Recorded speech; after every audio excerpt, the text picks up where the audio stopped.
Okay, so honest question. How many of you guys out there would like to see some sort of peaceful divorce within the country? See, I'm of the mind that the republic has already fallen. We just really kind of haven't hit the ground yet. But I think a peaceful divorce would be a last-ditch exit ramp that we could take and avoid civil conflict, because I think that's actually on the horizon. I mean, we're already seeing it, and if you don't see it, I don't know how far your head is in your own rectum, but it's up there. All right, we've already had shootings. We've had shootouts in Washington State. We had the insurrection. We've had cities burning all across the country for an entire summer. We're there. We're in a slow rolling car accident. This has been a year long fucking car accident. That's what it's been.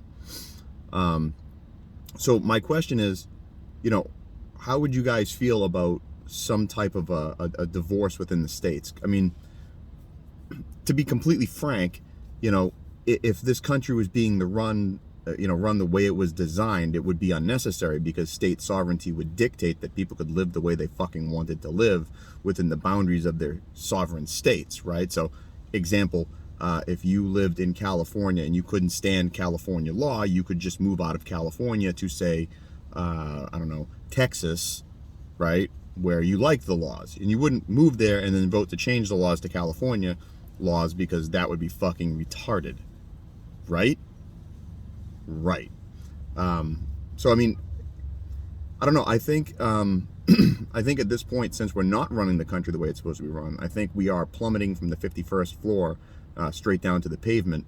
I think the last parachute would be some kind of a peaceful divorce, some kind of breakaway. Now, will the federal government allow it? I think if it's done right, I think they wouldn't have a choice. I think if it's done peacefully, if a state stood up and said, you know what, we're not going to play anymore. You're not going to get any more tax dollars from X state. The federal government would probably want to respond with force, because, I mean, let's face it, that's what stupid people do. They don't talk. They just start hitting, And I think if that state didn't respond to the force, to the attack, for a good period of time, I think public opinion would swing in such a way as that popularity for the movement would grow. It's the same thing that happened with, Fort Sumter. When Fort Sumter was hit, most people don't realize this about the Confederacy. A lot of the states weren't in the Confederacy or in a confederacy with the southern states until after Fort Sumter, because what happened at Fort Sumter was beyond the pale to them, right? Like, they weren't pro-slavery. They just seen what happened at Fort Sumter and said, you guys are fucking nuts. You stepped over a line, and we don't want to be part of this anymore. You're being tyrannical. That's the way they looked at it. You can agree with that or disagree with that. I don't fucking care. But that's the reality of it. I don't know. Let me know what you think. I think it's time to start seriously considering the benefits of a peaceful divorce. Some type of separation from the Leviathan oozing its way out of the Potomac. Yeah.